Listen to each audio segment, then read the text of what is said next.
Hi mga langga, welcome back sa aking channel, ang channel. Nandito na naman ako sa taas, sa rooftop namin. Isi-share ko lang sa inyo mga langga kung bakit galit na galit ang tatay sa akin kahapon.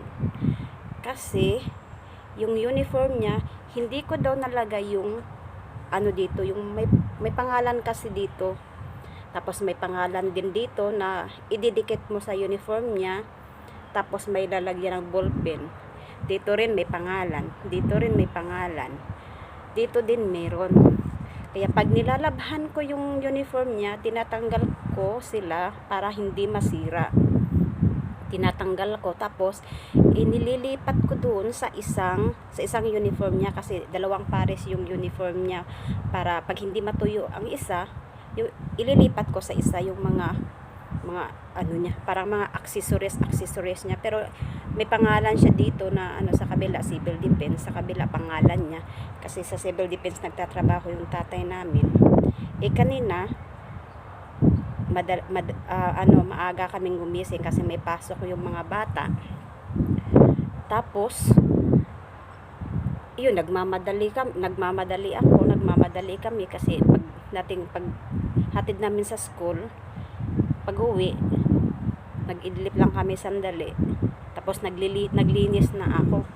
Yun bang nagmamadali kang maglinis kasi susunduin na naman namin yung mga bata sa school. Tapos yung kasama ko pumunta sa akin kasi daw galit daw yung tatay namin. May sinend daw na videos, voice message sa kanya at saka video. Akala niya yung nanay lang yung nag-send ng voice message sa kanya at saka video. Nagtaka siya kung bakit dalawa. Yung tinignan niya yung isa sa tatay ko kasi yung tatay namin hindi siya direct pag halimbawa ako may kasalanan, hindi siya direct sa akin nagsasabi. Sinasabi niya dun sa kasamahan ko. Tapos yung kasamahan ko naman yung magsasabi sa akin. Tapos halimbawa may kasalanan din yung kasamahan ko, sa akin niya sasabihin, hindi kaya dun sa isa, hindi niya direct sasabihin dun sa tao mismo. Katulad sa akin, hindi niya direct sinabi sa akin sa kanina, hindi niya direct binoise message sa akin at saka sinend yung video sa akin na hindi ko daw nadikit yung dito yung pangalan.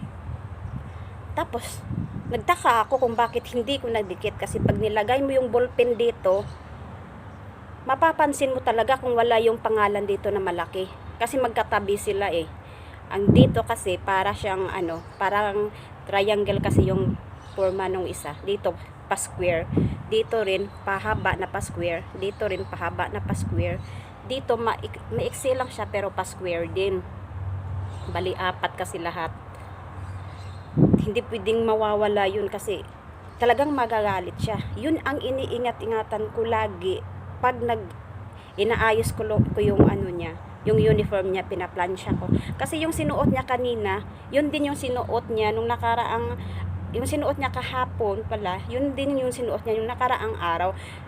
Nilinisan ko lang, pinalansya ko lang, tapos yun na yung pinagamit ko sa kanya. Kaya hindi pwedeng mawala yung pangalan dito kasi hindi ko siya tinanggal, hindi ko nga pinalitan yung uniform niya. Yun pa rin yung gamit niya. Minsan kasi dalawang beses ko pinapagamit sa kanya kung hindi pa siya hindi pa siya madumi. Kaya kanina nag-send siya ng voice message dun sa kasamahan ko at saka video. Hindi ko daw nilagay yung parang badge niya dito. Nakadikit may ididikit mo kasi siya. Sabi ko na hindi siya madaling matatanggal kasi malaki siya malaki siya yung pandikit niya. Dapat ipe-press mo siya mabuti. Hindi siya mabilis matatanggal. O mahihiwalay dito kasi malaki yung pandikit niya.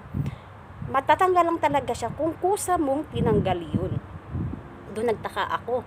Tapos sabi niya pa sa kasama ko, sabi niya, ginawa niya pa akong lalaki, sabi niya, tell him what happened to him. Ginawa niya pa akong lalaki, mga langga. Sabi ko, nangyari, ginawa niya akong lalaki. Para lang nga akong lalaking maglakad, pero babae ako, sabi ko. Nagbibiro pa kahit na may nagalit na nga yung tatay. Umakyat ako dito sa taas, nagmamadali na nga kami kanina kasi magsusundo pa kami sa school. Umakyat ako dito sa taas, chinik ko yung cabinet niya ng uniform niya. Baka nahulog lang sa pagmamadali niya kanina kasi medyo late na nga siya. Tinignan ko, wala. Bumalik ako doon sa OT room ko, wala din. Sabi ko, nag-voice message ako sa kanya sa WhatsApp. Sabi ko, tatay, wala dito. Kasi natandaan ko, nilagay ko talaga yung badge mo doon sa uniform mo. Kasi yung suot mo yan, yun yung suot mo nung nakaraang araw. Kasi hindi ko pinalitan kasi pangalawang beses pa lang yung suot. Hindi naman kasi dumihin kasi syempre sa office lang. Tsaka ayaw niya rin na na laging nilalabhan yung uniform niya. Pag hindi pa madumi, hindi mo lalabhan kasi madaling masisira. Ayun, 2 beses ko pinapagamit sa kanya. Sabi ko, hindi pwedeng hindi ko malagay kasi tandang-tanda ko, nilagay ko talaga yun. Tapos sabi ko, tinignan ko din dito sa ibang uniform, wala din dito. Kung hindi ko man nailipat, syempre nandun siya sa isang uniform. Pinicturan ko yung isang uniform. Pinicturan ko, sinend ko din sa kanya. Sabi ko, wala dito. Yun na. Hindi na mawala sa isip ko kasi galit na galit nga siya. Kasi basta sa uniform niya, wala. Ano kasi yung tatay namin, mabunganga. Pumunta na kami ng school, hindi pa rin mawala-wala sa isip ko. Sabi ko, paano nangyari yun? Naalala ko kasi noon, natanggal yung isang maliit na pangalan dito sa may niya, sa may braso niya, yung square na maliit. Pero sinabi ko sa kanya, sabi ko, tatay, wala yung pangalan dito sa may mo, uniform mo. Sabi niya, oo, tinanggal ko nandun sa sasakyan. Doon ko naisipan na baka tinatanggal niya, hindi niya lang maalala pagdating niya kanina. Yun din yung paglabas ko sa laundry room kasi naglalaba ako. Galing na kami sa school. Sinundo na namin yung mga bata.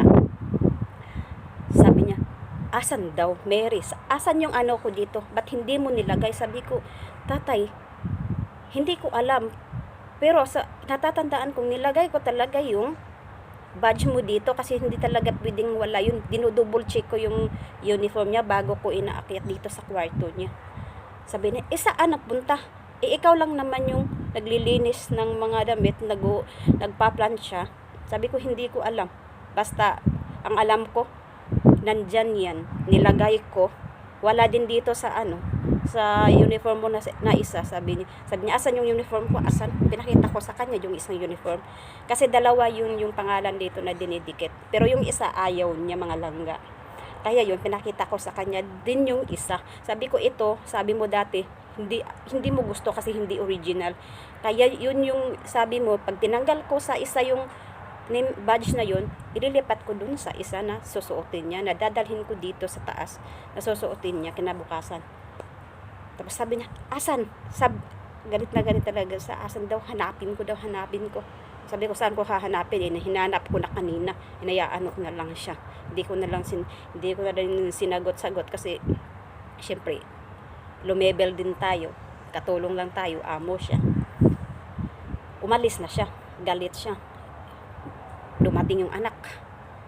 Kunwari yung anak, paggalit-galitan, tumawag sa akin. Sabi niya, asan daw yung badge ng uniform ng tatay niya? Sabi ko, hindi ko alam. Basta, ang alam ko, nandun yun sa uniform niya. Nilagay ko yun dun. Dumating na nga siya kasi galing sa labas yung anak niya na lalaki, yung panganay. Pumunta siya doon sa laundry room. Sabi niya, hinalungkat niya lahat yung mga basket ko doon, hinalungkat niya lahat. Niya doon, pinangtanggal niya yung laman ng basket ko. Sabi niya, saan mo nilalagay yung yung mga pangalan na yung pag nilalabhan mo yung uniform ng tatay? Sabi ko, dito sa basket na to. Tinanggal niya lahat. Tinanggal niya. Sabi niya, baka nandiyan sa washing. Sabi ko, pag nilalabhan ko yung uniform ng tatay mo, tinatanggal ko yun sila kasi masisira. Ididikit ko lang ulit yun, pagtuyo na pagtapos ko na na-plancha yung uniform. Tinanggal niya lahat, tinanggal. Kasi nandyan ang tatay. kumakain. Nagpapagaling din ata yung anak. Tinanggal niya. Sabi ko, wag mo naman mang itatapon, ibigay mo sa akin. Nainis na rin ako. Tinapon ko na rin yung mga ano sa sahig. Tapos lumabas na ako, nagpatuloy ko yung sinampay ko. Nayaan ko na lang siya dun. Natapos siya naghalongkat, wala naman siya nakita. Ayun. Inayos ulit ni Ate Elsie yung mga pinanglalabas niya dun. Wala naman siya nakita. Pumasok siya dun sa tatay. Sabi niya, wala daw. Tapos pagkatapos ng tatay kumain, pumasok ulit sila dun sa OT room ko, sa laundry room. Wala din sila nakita. Ako sa kusina kasi nag-aayos ako noon ng mga plato. Pero nakita ko silang dalawang pumasok doon. Agad-agad naman silang lumabas kasi sinabi siguro ng anak na naghalongkat na siya kanina, wala siyang makita. Yun. Wala. Hindi ako umiimik. Hindi ko rin siya inaano. Basta alam kong wala akong kasalanan. Wala akong talagang chine-check, dinodouble check ko yung uniform niya kasi hindi mo i-double check, mawala lang yung mga pangalan niya dito, mga accessories niya. Kasi yung uniform niya mga langga, ang daming accessories. Sa civil defense kasi nagtatrabaho tatay namin. Kaya dinodouble check ko yan bago ko iakyat dito sa taas.